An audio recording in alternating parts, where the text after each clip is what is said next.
ibigay sa inyo yung kaibahan ng organic tsaka chemical fertilizer, balikan po muna natin yung ating previous lessons. Ano ba yung mga kailangan ng mga halaman para sa magkaroon siya ng magandang dahon, lumaki siya ng maayos, tsaka magkaroon siya ng maraming bunga. So kailangan po ng mga halaman ng tatlong macronutrients: nitrogen, phosphorus, and potassium. So nitrogen, yan po yung nagpapaganda ng dahon. Phosphorus, yan po yung nagpapaganda ng ugat. Then yung potassium, yan naman po yung pampabunga, pampabulaklak, tsaka pang-improve po ng lasa ng mga bunga ng ating mga tanim. Discuss na rin po natin ng mabilisan yung dalawang stages ng mga halaman. Meron tayong vegetative stage tsaka flowering and fruiting stage.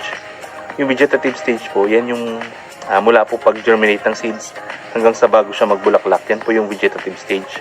Diyan po nangangailangan yung mga halaman ng mataas na nitrogen tsaka phosphorus. Nitrogen para gumanda po yung mga dahon, makapaggawa siya ng sarili niyang pagkain. Kasi sa dahon po gumagawa ng pagkain yung isang halaman. Then phosphorus para maganda po yung kanyang root system, makakuha siya ng nutrients dun sa lupa, tsaka makakuha rin siya ng mga tubig. Then during flowering and fruiting stage, diyan naman nangangailangan yung halaman ng mataas po sa potassium para magkaroon siya ng maraming bulaklak at eventually maging bunga. So magbibigay po tayo ng mataas na potassium during flowering and fruiting stage. So ngayon balik na po tayo dun sa ating mga fertilizer. Ito po yung organic fertilizer, yung aking compost. Ito po yung chemical fertilizer. So meron po ako dito dalawang klaseng chemical fertilizer, yung urea, yung 4600, 46% nitrogen, 0% ng phosphorus, saka 0% ng potassium. Ito naman po yung complete fertilizer, yung 14-14-14. 14% ng nitrogen, 14% ng phosphorus, saka 14% ng potassium. Meron pang isang klase ng fertilizer, yung madalas na ginagamit, yung 0060.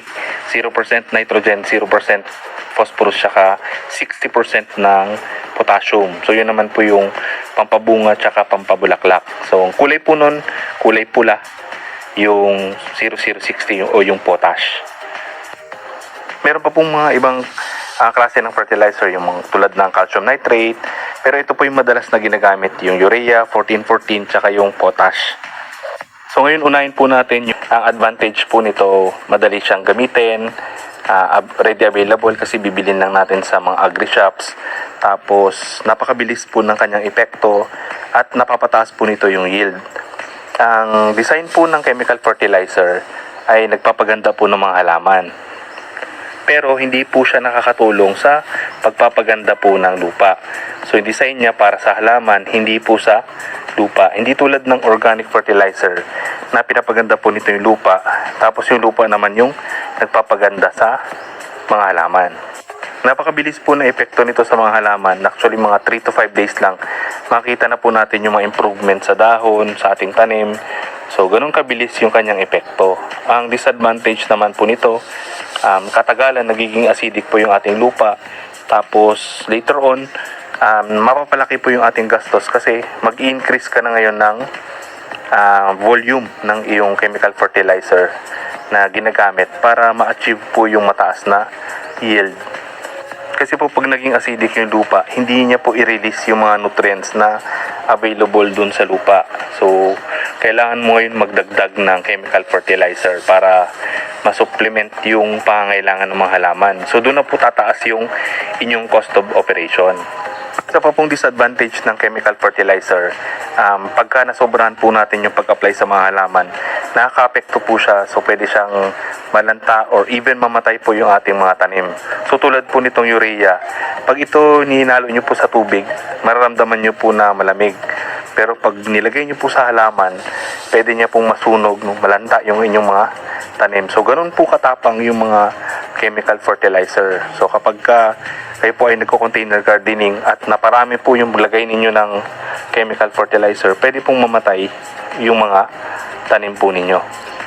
Dito naman po sa organic fertilizer, ang advantage po nito, una, libre, kasi mga organic materials lang po yung ginagamit natin para makagawa ng compost.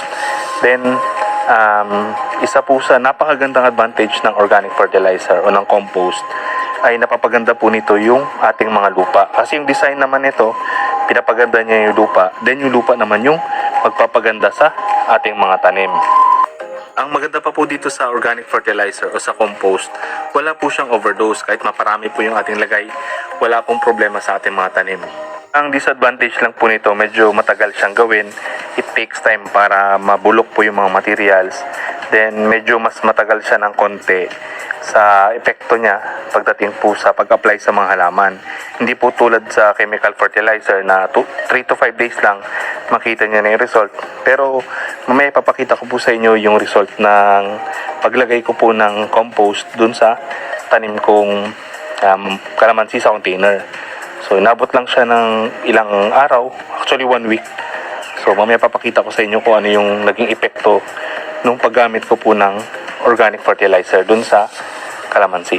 So para makagawa po tayo ng napakagandang compost, kailangan kompleto po yung mga materials na ilalagay po natin para meron tayong source ng nitrogen, phosphorus, and potassium.